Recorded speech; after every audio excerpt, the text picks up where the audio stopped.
Once upon a time, a girl named Holly moved to a town called HollyWould. She had many adventures, and soon she began to write about them on a Substack called HollyWould, because she would. Then, she wondered what her friends and acquaintances were up to and how they lived their lives in this strange land, so she started this very podcast in order to find out. And now, you can too. Welcome to HollyWould. I just wanna get effed up and dance. This is our only chance. Happiness is fleeting. This feeling's way too good to last. Get effed up and dance. Hello, welcome. This is the HollyWould Podcast. Our guest today is Adela Lavine. Yes. I'm saying that right. You said it perfect. Yeah. Great. I love your name. It's so beautiful. Thank you. Yeah. So everyone keeps asking how I found you. Mm-hmm. And it's my brother and his partner are huge fans of yours. What? Yes. So they told me about you a while ago. Okay. And I guess you gave my brother a reading on YouTube. Oh, yes. And he That's was possible. like, yeah. It was so accurate. And I guess they watch your YouTube and they have just been following you and they're big fans. So I followed you then on Instagram and then you followed me back. And I was like so excited. Oh, yeah. So thanks for following me back. Yeah, well, thanks for following me and tell your brother thank you. I will. It's funny, you just kind of do, I have all these elements. You know, I'm like YouTube, TikTok, Instagram, podcast, I have a book. And I just never know. Yeah. Yeah. I've been how people are finding you. Where people find me. So I have the same thing going on. Yeah. I'm like all over the place. Right. Exactly. So your story is really interesting too. You grew up in LA, right? Yes. Did you grow up in Hollywood or where? I did not grow up in Hollywood, but I came to Hollywood lots of times, especially, clubbing. Yeah. And it's a very different life. Like I didn't realize how weird I grew up until I moved out for a while and people live like normal, like have normal 20-something-year-old age, or when you're 17, you're not going to a club in Hollywood. You're going to the ice cream social or something in the Midwest.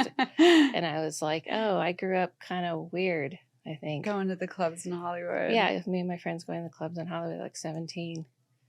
I think I forgot to say, you are an intuitive and a medium. Do you call yourself a psychic? I don't. I'm getting comfortable again with it, but back when I started this, because I've been doing this for 22 years professionally, it was a very volatile word. People are pitching you on Venice Beach, throwing cards in. Yeah. So I stayed away from it and called myself an intuitive and a medium, and it kind of stuck. And the weird thing is, it's like anything, once you've been doing something for so long, you start to see like how the world changes. And now I see like that's a common thing now. Yeah. That people I'm an intuitive tarot reader. I'm like, oh, okay. Nobody knew what that was back then. But yeah. So yeah. It's becoming more like forefront of culture, more socially accepted, and more, there's more of an awareness of the reality of these things. Yeah. It's very trendy. Yeah. Right now. Not just in LA, not just in Hollywood. No, it's pretty much, it's a different generation. They're much more open to it. But don't make any mistake. I'm still fringe. We're still fringe people. Yeah. We're still the weirdos. Yeah. And good. It's better. It's more fun to be a weirdo. Yeah.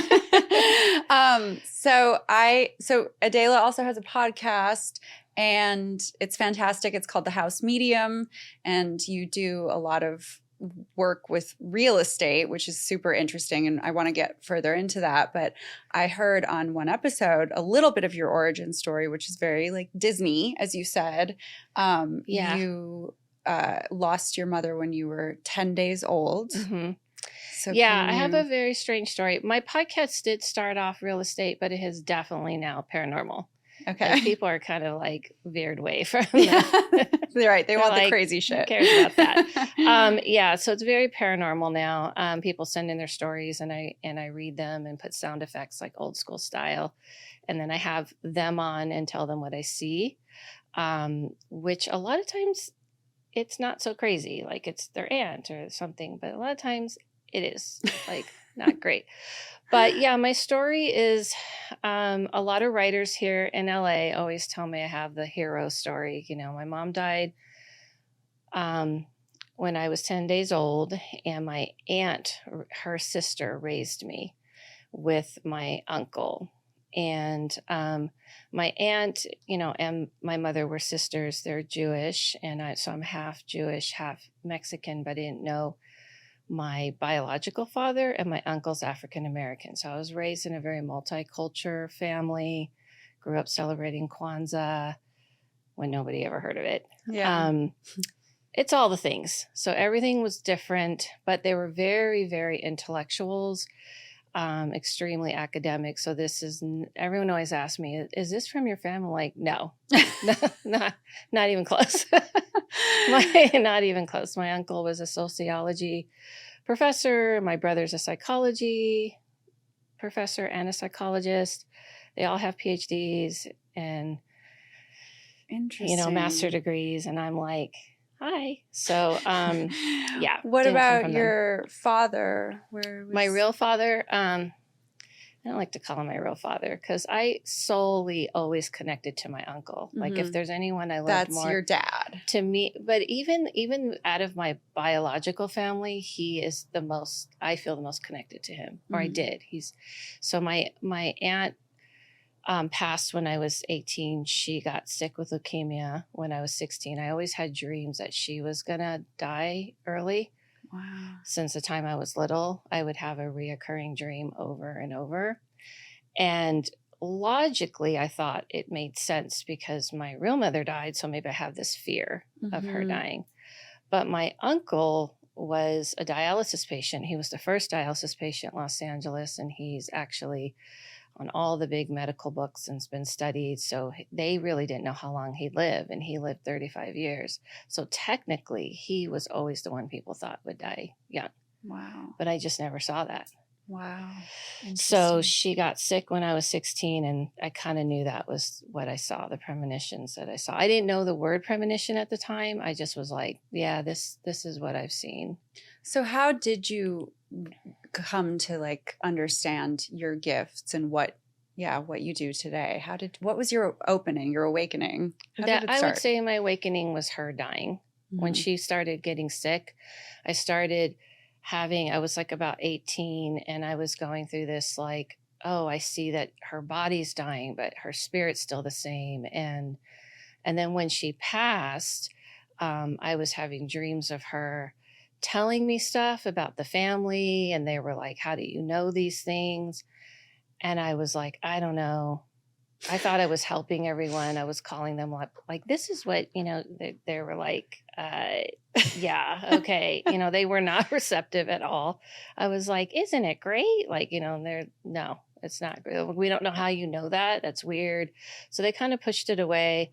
So I met somebody in LA here, got in a relationship with him. His mom was into psychics and stuff, and I never met anybody like that. So she kind of helped. So I started to kind of practice on her because her daughter passed. So I practiced on her. But the real opening is I was working at Starbucks on Ventura, Laurel Canyon. It was the second Starbucks to ever open in LA. I know that one very well. Remember that one? Yeah. We opened it. We're the OGs back when it was like 5 drinks. That was it. And the place to be seen because everybody, you know, all the writers used to go there. Anyway, I decided to test it out on someone who I heard his father passed, but I didn't know him. He was like a brand new employee. And I said, well, he's perfect because we're not friends. I don't know him. He even didn't like me. He like everyone, I was really angry. Okay. I was angry in my 20s. I had a lot of pain I went through. Yeah. So I was pissed off at the world. So Starbucks, in the 90s when it was really hot and all the celebrities were there and the PAs and stuff giving us attitude was not helping probably. But, yeah, so I just went up to him on a break and said, you can just tell me to, screw off. It's fine. And I described his father and he was like, yeah, that's him. And he was all in. He was like, yeah, that's totally what he looks like. And I was like, oh, that's great. That's great. So I smoked at the time and I was like, what's happening? It was like a scene. I'm like, what's happening to me? And he was all like way too receptive. I was like, why didn't he tell me no? Like I wanted him. And I said, all right, what's happening? And I heard this man say, you've been picked, you've been tapped. This is your gift. Honor it. Do not get an ego and all these rules. Wait, so you just heard a man's voice saying like this telepathically. To you. Yeah. Okay. That's why I said it felt like a movie because I was like, how am I like doing in this moment? Yeah, in this Starbucks moment. outside smoking. In my car, in the parking lot, smoking a cigarette. And then I went back in and he's like making drinks. He's like, what else? And I was like, well, I keep hearing that he's very gentle. He's a gentle man. And I was like, Mel, that's kind of like typical when people die. You kind of angelic. You make them angelic and stuff. Yeah. So I said, maybe that doesn't mean anything. And he's like, wait a minute. On his tombstone, we wrote, here lies a gentle man. And I was like, just got chills. oh, well, that's awesome. I'll be right back. Because I was still on break and I was like, how is this happening? And I was freaking out. He was very excited. Yeah. And then he let me practice on him. And then he told his mom. And I was like, oh my God, you told your mom. She's going to think I'm a weirdo. And, he was like, it happened to be, and I still know him. I still know him to this day. Wow. Yeah. So that's when I was like, okay, there's something to this. Mm-hmm. And then I went around telling people stuff and not everybody was as receptive. I didn't really know what I was doing. So I said, I'm just going to shut it down. For 12 years, I shut it down. I just ignored it. I still see stuff, but I just pretend I didn't. Yeah. And it's like, I'm normal. How's the weather? And I just didn't want to deal with it. So one day I was in a terrible relationship that will turn that intuition back on. And I said, I got to get out of this situation. I started following my gut again, and everything started clicking back into life. And for me, I moved back to LA because I moved out of LA for a while, moved back to LA because I reunited with that same guy, the same guy who introduced me to his mom. Yes. It was him. I was on the phone with him. I was living in New York and his friend died while I was on the phone. I'm not kidding. He's like, I just found out my friend died. And I was like, that's when you start to go, am I the angel of death? What is happening? This is not cool. You know what I mean? So I said to him, okay, do you want me to do that thing I used to do? And that's just what I used to call it. Mm-hmm. He's like, yeah, could you please? And I talked to his friend and I said, okay, I guess I'm back in this. This is never going to go away. So when I went back to LA, I finally kind of went through my own little ritual of this is me. And I started to hone it, but I learned everything from people on the other side. I didn't want any physical teachers because I kept hearing that realm say, everyone's full of ego. They'll lead you down following them. I was way too eager. I was open and, and they're like, that won't be good. So we'll teach you. Oh, wow. So you're able to communicate that closely with the other side where you just have voices coming in and telling you. It's not really voices. I don't want people to get Well, idea. no, Listen, I have family that's in psychology. I know the difference. Okay. It's not that. It's just, it's hard to explain. There are things, people, they're called master teachers, kind of these teachers, kind of if you look at superheroes, there's people have been around for a long time, and I could see them and hear them when I would do this certain meditation, and I just kind of had them guide me. Believe me, I believe in confirmation is very important, because if you don't get confirmation and you're not grounded, then you don't know, is this just you making it up? Totally. So I would test it all the time and Yeah. hone it. So I've been honing it to sharpen it. It didn't start the way I read today isn't the way I started. Yeah. Yeah. That makes sense. Mhm. That's so interesting. I mean, I have a lot of similarities to your story. So I've always been very interested in like intuitives, psychics, mediums, learning about it. I recently took a divine medium class with a psychic that I talked to like a year ago. I've been afraid to see psychics because I'm afraid that somebody will like implant some sort of limiting belief in me or like say something that is scary or inaccurate. And then I'm going to be like, oh, I believe that. Yeah. So I've been like careful about It's a problem. who I see. There's a lot of scams. I kind of reveal the scams Mhm. to people. The way I read, I don't believe the future is preordained. I don't believe in destiny and fate. I don't believe in past lives. I don't believe in a lot of stuff a lot of Wow. most psychics believe in. Interesting. I believe in more that this is a science we don't understand. So I believe that every decision we make has a domino effect in how the future is unfolding. So what I do is someone's like, I want to go here.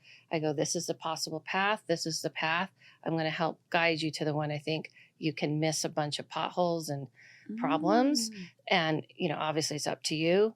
But this is the outcome if you go this way. This is the outcome if you go this way. So I remote view, which I don't know if you've heard of remote I have viewing. heard of remote viewing, but let's, for the audience, explain Yeah. what remote viewing is for them. So remote viewing is being able to see past time and space. So, Stranger Things is based on remote viewing, although it's exaggerated and wonderful. And there's a lot of telekinesis where she's throwing stuff around.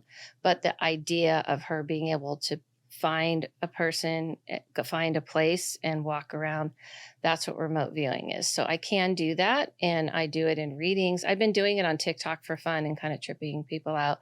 So like you look and you can walk and I can say, okay, if I walk through your door on this side, there's like a picture here, there's this there, here, this is on your bed, that kind of thing. In readings, what you're doing is I'm going, oh, you want to know what your boss said about you? Okay, I'll remote view and see what they were saying in the past, what they're saying now.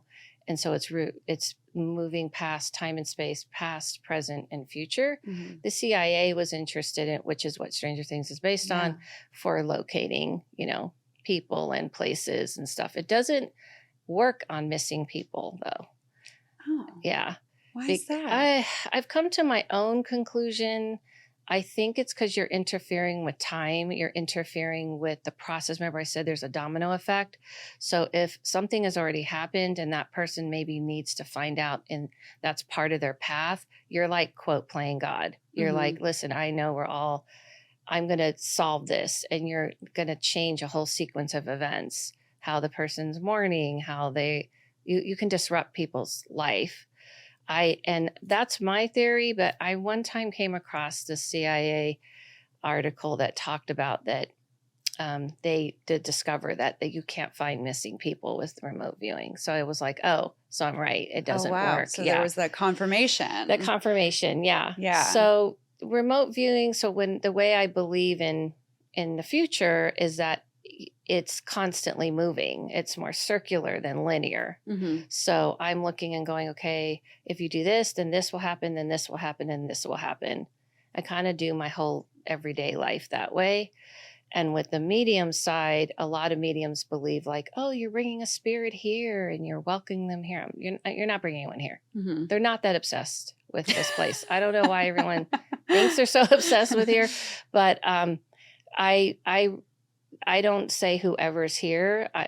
It took me a lot of years to learn how to do this, but someone says, I want to speak to my grandmother on my mother's side or a friend, because they already know that's going to happen because there's no time there. Mhm. So They people know are like, everything all at once, basically. it's kind of they don't know everything. That's the thing. They're just people who died. right. they're They're just- not like paying attention all the They're time. not, it's kind of like the internet times a million. Like, people are like, how did they know this about me? I'm like, well, you posted it on every social media. Yeah. That would be like taking our technology 200 years ago.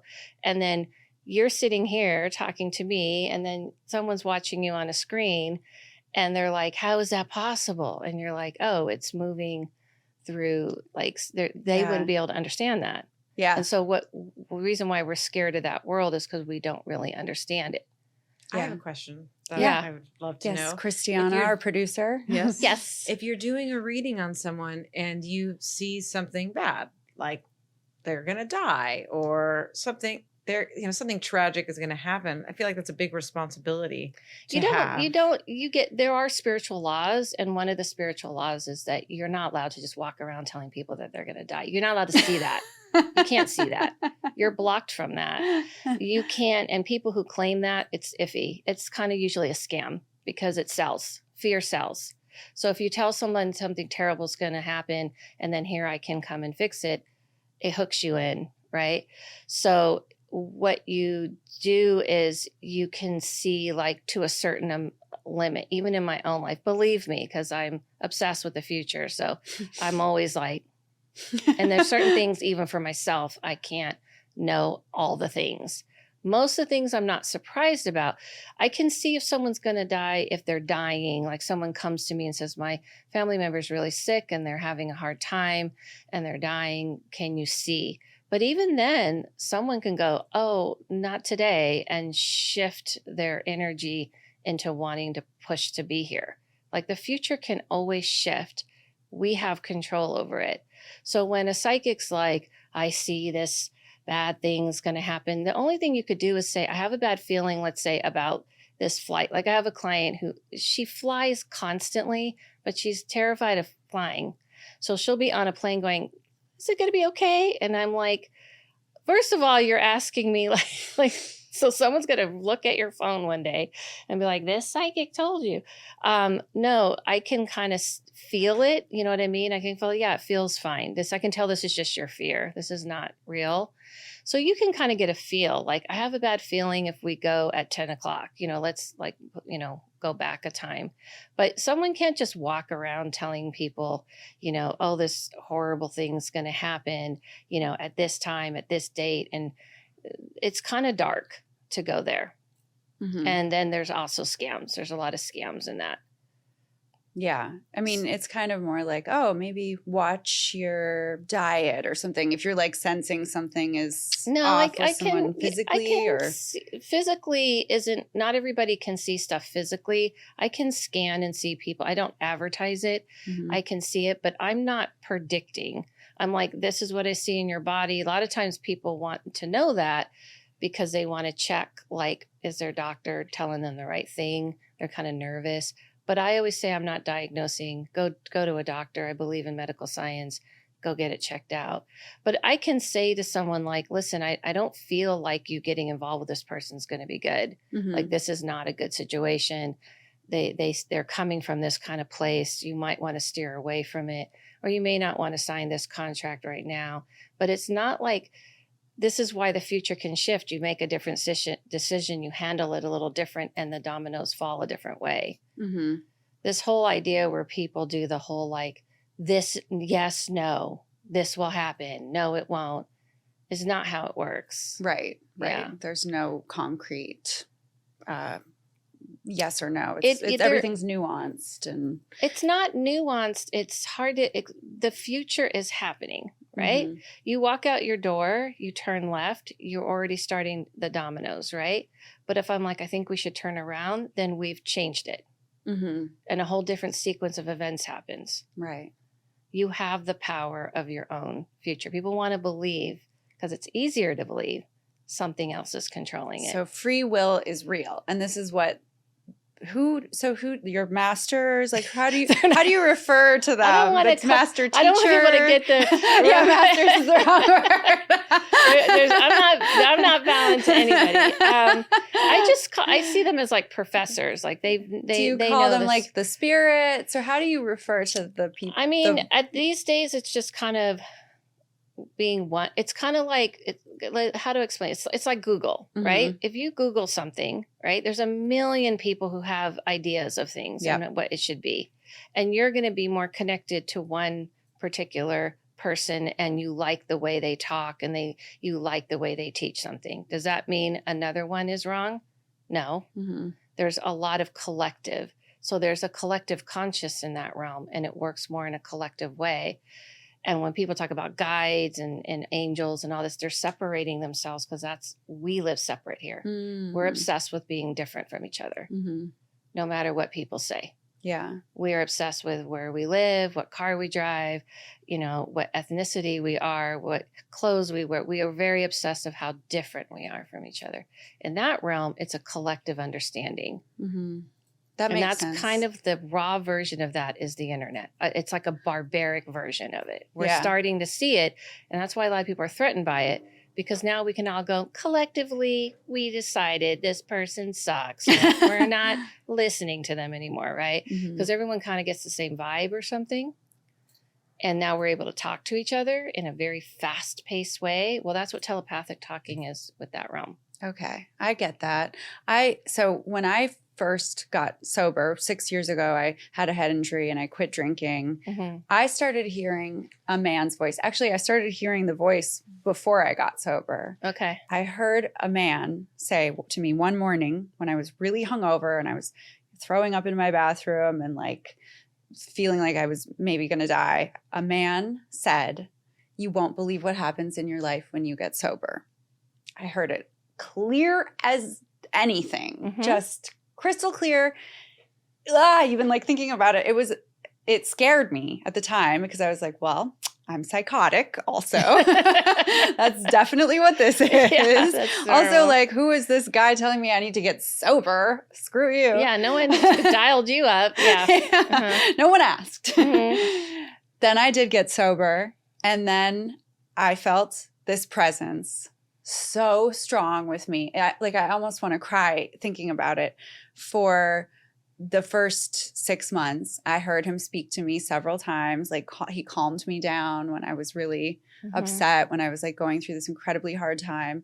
And it felt like I sort of had an opening then to whatever other energies and other realms. And I started seeing things and hearing things regularly, but nothing as intense as like that voice. I will never forget that man's voice. Yeah. Yeah. So, and I'm always like, who is he? I asked him one day what his name was, and he told me JC. And I couldn't stop laughing. I was like, you expect me to believe you're Jesus Christ? Yeah. That's usually like kind of have you ever seen the movie Contact? Did you ever see the movie? No. You seen the movie Contact? It was the best movie. I'm going to watch it tonight. When I saw that movie, I was like, someone gets it. Because she goes and she meets her father, but they say, I'm not your father. I'm coming in the image you understand. That is how they work. Okay. Right? And I do believe alien-ish is like angels aren't human. They're, it's an alien. They're alien to this world. Yeah. There's some people who die and they're very much, but not everyone who dies wants to kind of deal with this world. I mean, helping people in this world. But the way that other realm works is that's how it is. They can just create things like in a digital, like we're learning how we're seeing it right now, like in a digital form. They think of it and it, Yeah. And in that movie, they're like, oh, we saw that you love this place. So we made everything look like this place. So you're comfortable. Right. So they'll use it like, oh, you're into wizards? Okay, I'm Harry Potter. Here you are. I'm your guide. You know what I mean? And they're like, are you going to listen now? That person's really stupid. Stop messing with them. Right? Yeah. They're like, I saw Harry Potter came to me. And I'm like, do you want to talk about your dream? I will keep it really quick, but just 2 nights ago I called Holly, but I had a very, very real dream that David Bowie I know this sounds crazy. I didn't even tell my husband for a couple days because I thought he might think I was crazy, but I had a very real dream. And David Bowie came to me and he basically was telling me how much he loved me. Just like, you are so loved. And it was David Bowie. And I was like, what the fuck does that mean? You're like, thanks, David Bowie. It was 70s Bowie, Berlin-esque. Yeah. He had orange hair. Yeah. Yeah. Because that's who you understand. Yeah, it must be. Or someone you would listen to. Yeah. Yes. They're desperate to kind of we are terrified of that place. We make it all about fear and horror.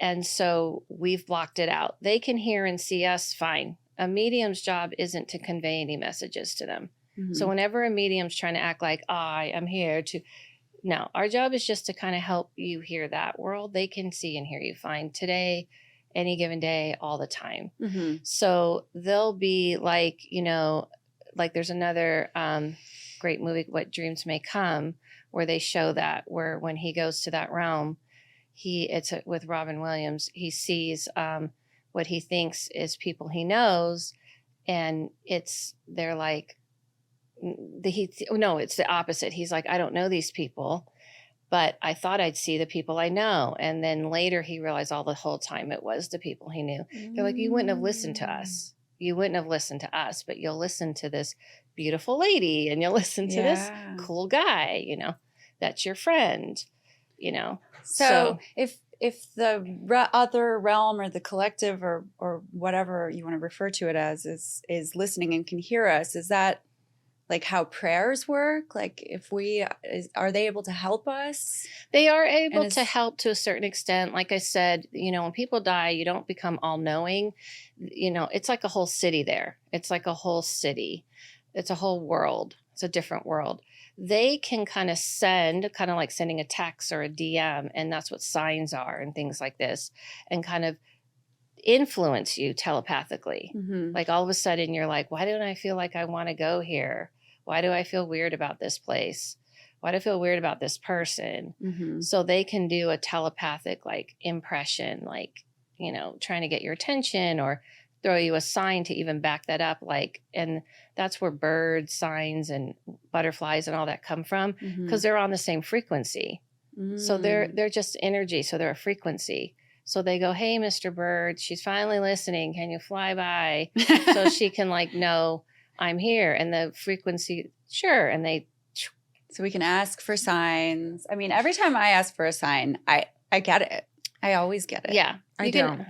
You don't? I ask for signs and I don't think I get it. Not at the moment. I'm always surprised that you get it at the moment. No, I don't get it at the moment. I get it later. Yeah, you're not. I see. Yeah, Okay. it's not like instant. I'm not like, show me a butterfly, and then a butterfly comes right at that second in my house. Like, I'm like, okay, show me. One time I asked for a Dalmatian. I was like, show me a Dalmatian, because it seemed random. And then later that day, a Dalmatian ran up to me. And I'll be like, when something really good is going to happen, show me a salamander. And I will see the word salamander, or I'll see a picture of a salamander like a week later or a month later. And I'll be like, something good is going to happen. And then it'll happen. So I really, I feel like once you start working with them and opening up, it's true.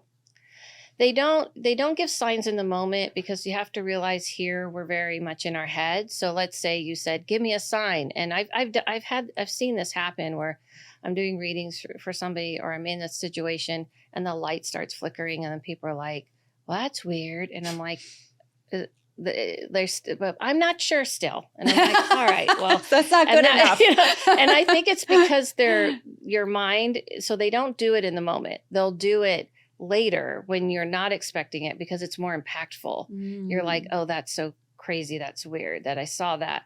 Oftentimes people miss signs because they're subtle.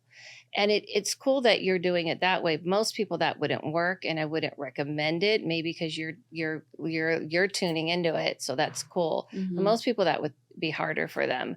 If you just leave it random, you'll actually get even more out of it, because you'll have like cooler, bigger things happen. Like the song comes on. They love to use music, and music's a great way because it's like lyrics and it makes you emotional, and it's like they're talking to you. Yeah. I mean, I had that coming here. I was thinking about stuff, and then the song came on, and it was like literally what I'm thinking about. And I'm going, yeah, okay, I get it. Yeah. I get it. So lyrics, I have certain songs that are my family that I know it's them, because, come on like in a elevator like version that's like random. So it's usually going to happen when you're not expecting it on purpose. There's a Social Distortion song that plays every time that Dominic comes in someone that's passed away. It happens. Wow. Yeah. So time check is 1:30. I don't know how long a reading takes. Oh yeah, can we do a reading? Sure. So we have 15 minutes. Yeah, I can do as fast or. Well, let's just get into it. How do you like to start? So if I were just a typical client. Yeah. how it would start is I would say to you that I do 2 types of readings: an intuitive reading, which is you asking me specific questions about things that I can look and tell you the answers to how I see things unfolding. A medium reading, which is connecting to someone who's passed on, and you would let me know who that person is by your relationship to them rather than the name and the backstory, because I like that to come out in the reading. Mm-hmm. Normally, so everybody listening, I do not mix the readings together on my private readings, but if you want me to do one or the other, but I will say sometimes people get, I read for real. So yeah. Yeah. And then you know what I mean? So, I mean, it's up to you. You can choose which one or how you would want to do it. Okay. Let's do, I'm scared. Do whatever you're more scared of, please. I guess I'm more scared of like an intuitive reading. Okay. But like, let's do that. Okay. Yeah. Okay. So Well, I'm don't be just trying to scared. think of what question I could ask specifically. Do you have something specific you want to say, or do you want me to just tell you how I see you? Yeah. Let's hear how I would love that. Okay. Yeah. Cause you're like, your whole energy like went. I just got so nervous. Don't be nervous. Like I said, I don't read. This isn't, don't worry. Okay. I got you. Okay. Thank you. So I like to this is how I used to read a lot more pre-pandemic. And then I had to people were like, help. Mhm. So I kind of start getting faster to the points, but I like to kind of also do this type of thing where I'm going to look at how I see you, how you tick before the world got to you, your true self. Mhm. Okay. All Yeah. right, ready? Yeah. All right. I kind of look off like in a screen. So Yep. I won't do it too long. All right. So I feel like you're, when I see you, the way you walk through the world, it is like you walk through the world very tentative and careful and very guarded, but it's also with this wonderment. So it's like the 2 sides of you. One side of you is very I'm not so sure about all these things and all these people and this world. This world does sometimes feel a little harsh because you're more sensitive than you let people see. So you are good at kind of deterring that away so people don't see that side of you, that hypersensitive side. That's the kind of childlike wonderment that you have where you're very interested in everything and everyone, but it's very guarded at the same time. So it must be really hard because you want to dive in, you want to be a part of so much, but you also want to keep everything at a distance. I feel like what your gift is not letting people know that. Mm. Like you're really good. I mean, I can see it pretty right away, but I think most people just see the charm, because you have a lot of charm about you. And I feel like your charm kind of lets you float through certain situations pretty well and around people. Like you can kind of hang out with someone and have a beer and talk shit with them. And then you can have the nice glass of wine at a very fancy, elegant place. And so you you're good at allowing yourself to flow in between. I feel like it's probably hard because a lot of people don't see past that. And they don't see this part of you that really, really has that runs a lot deeper than the pool's a lot deeper in you. I feel like you're scared even to sometimes dive into that side of you. So that's a little. Yeah, I agree with all of that. Yeah. I feel that at this time in your path, though, it is time to dive into the pool. You can't just keep, surfing, on the doing surfing on the waters. I feel like at this point, it may feel like you're having a little bit of a block almost. Why is it hard for me to really pop open all the things I really want to pop open, really let things fly or let yourself fly and the things you want to do fly. And I feel like it's because you're not letting people see the deeper, dark darker even side, Mm. because you're afraid of that dark side. We all have the dark side.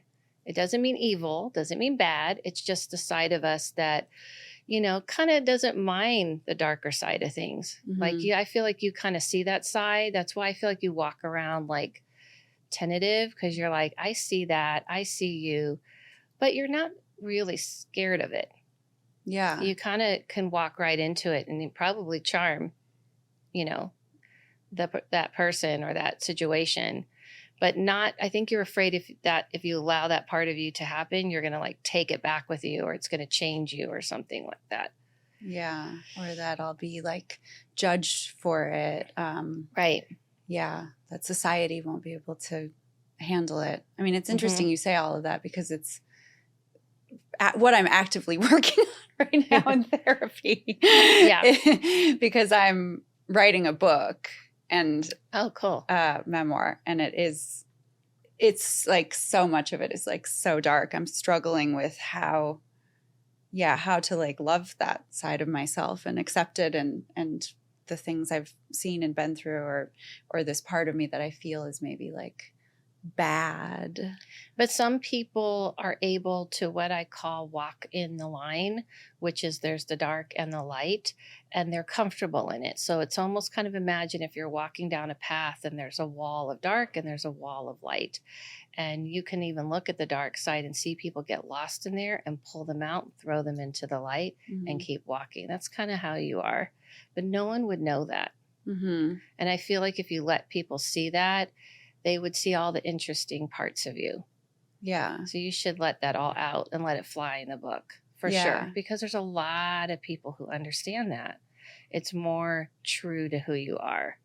It's like, own it. It's kind of like the part of you that's like, you know what, truthfully, it doesn't freak me out. Like, okay, whatever. People do things. I feel like you see the world that way.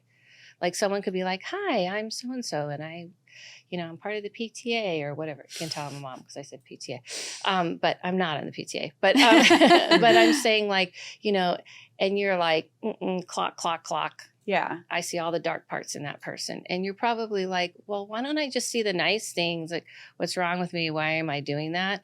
And I feel like it's just because sometimes it's fine with you and sometimes it's not fine with you. So sometimes you're okay with it. Sometimes you're not okay with it. And it can be hard to see those parts. And maybe that's why a part of you has been interested in the whole psychic thing, because it's a bit of a psychic-y thing to do. Yeah. But, honestly, if you embrace it, it actually helps you in life. What do you think is like how can I become more comfortable with like, I mean, I feel like I let myself be very seen in my writing on my Substack and everything, but yeah, there's sometimes it scares me a lot what I put in the world, because it does feel like too much or too dark or too fucked up, and even just things that have happened to me that I, had no control over. I feel like the one thing I've learned reading for so long is everybody is covering something. I mean, not everyone's covering something. Everyone isn't really paying that much attention to you. Mm-hmm. They're really, really struggling with themselves. And then when somebody reveals things about themselves, it helps them to mirror themselves. They're not even thinking about you. Mm-hmm. When you're sharing all these things, they're like, me. Yeah. That's like what happened to me. And you are being the voice for them. Mm-hmm. Sometimes that is a burden, but I do feel that's your calling. Yeah. Right. So if you kind of go, listen, I'll do it. And then the person's like, great, because I'm not writing a book about all the things I did, but I love that she did. So I can like feel seen. Mm-hmm. And you have to remember that they're not even caring about what's going on with you. So don't get lost in that. That's because it's easy to people like, you're so great. You did this. They're talking about themselves. Yeah. Yeah. I mean, it's not about me. Ultimately, I feel like, this is my calling. This is how I can help the most amount. Mm-hmm. So that's how you can get amount. comfortable with it, is that you realize it's like an art. It's like the artists do this. They paint something, filmmakers do this, singers do this. They're showing us ourselves. Mm-hmm. So this is your way of doing your art. And if you can put it out there and let it go, and then reserve the small group of people you have to know your real, true, all the parts of you. You don't have to bleed everything out. Yeah. You don't have to do all of it. People don't have a right to have all pieces of you. Yeah. That part of you that's like, I'm not sure. Yeah, that's fine. Yeah. That's the boundary. Yeah. You're like, okay, I wrote enough. I've talked about enough.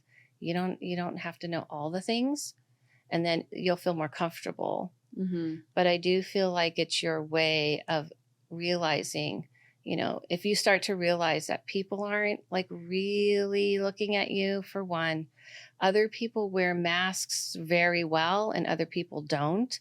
And you're kind of helping both. You're helping the people who wear the mask really well and no one knows. And they're like secretly like, that's me. And then you're helping. And you're like, everyone thought I was just baking cookies today, but little did they know, like, you know what I mean? And then you're helping the people that are like, oh my God, it's me. And they're just like, so I feel like the more you realize that, then you'll go, oh, okay, I get it. It's just, this is my art. That's really helpful. Yeah. I love that. That's very, particularly this week. It's interesting. You tapped right into what I've been like struggling with this week in particular. So amazing. Yeah. Thank Do you have a question you could think of? Only because she's willing to answer. Yeah. Let's see. A question. So, I mean, I would like my book to, help as many people as possible. Like, is there sort of a path that I can take to make this dream of mine, this be a huge success for me, for the world, for everyone? Yeah.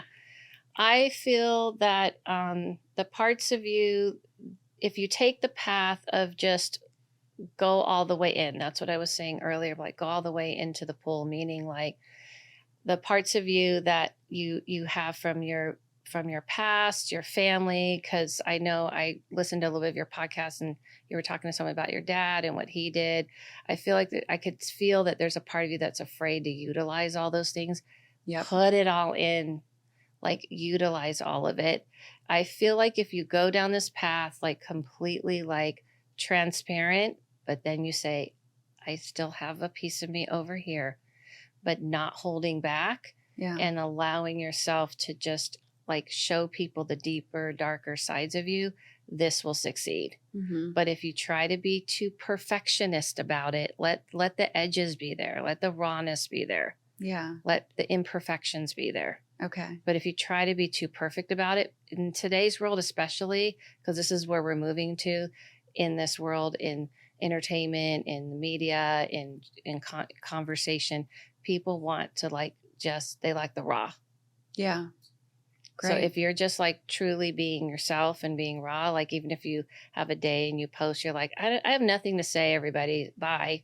Like, wow, I love her. That's how I feel sometimes. That's how that will succeed. Yeah. But if you try to make it so like those days are over, nobody wants that anymore. Anything, too curated, too or curated, too cool. too perfect, too like, too formula, Yeah. Just yeah. If you go down that path and it doesn't look like you're trying to be that way. Yeah. Because you'd be surprised how many people are going to absolutely understand. Even though you had a whole different story, they get it. And if you're a beautiful woman, you live in LA, and it's like if she can be raw and be that way and have gone through stuff, then I guess I have a chance. Mm-hmm. That's what people are going to think. Good. So if you got to go raw. Like it. All right, I'm going to go all the way. We're at 142. I'd like you to. Yeah, so let's talk about where we can find you, where the audience can find you, how we can all get sessions with you. I actually bought my friend Brooke a birthday reading with you. I think it's tomorrow maybe. So is it? Oh, okay. Yeah, so okay. Give us all your information, please. I am Adela Lavine on all the socials. So Adela Lavine on Instagram, TikTok. My YouTube is I mostly do lives on there, but is the House Medium, and I have a book called Peering into the Inner Room on Amazon. You can also find the House Medium on all the platforms that do podcasts, type of Yes. thing. If you would like to book a session, it's AdelaLavine.com.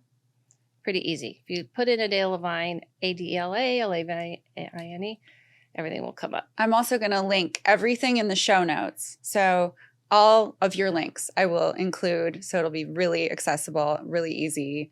And you are beautiful. And I'm so grateful for you Thank you to so come. much. And I'm so happy to meet you. It's an honor. It's a privilege. Thank you for reading for me. Yeah. Thank you for being here. And I can't wait to see more of you, and we'll keep the conversation going. Yes, thank you for having me so much. I love the way you found me. I guess YouTube does work sometimes. It does. Yes. Oh, my brother's going to be so excited too. That's so cool. Awesome. Yes. Thank Shout you. out Nicholas. Thank you. Thank you. Adela. Thank you. I just wanna get effed up and dance. Thanks for listening to the HollyWould Podcast. You can find me on Instagram and TikTok at Holly M. Solem and at HollyWould.substack.com. HollyWould.substack.com. The HollyWould Podcast is filmed in Los Angeles, California, and produced by Cristiana Ladki-Williams. We'll be back next month with a brand new one for you. Please follow, like, download, share, and don't forget to leave a review. Saying my name, let me tell you, I don't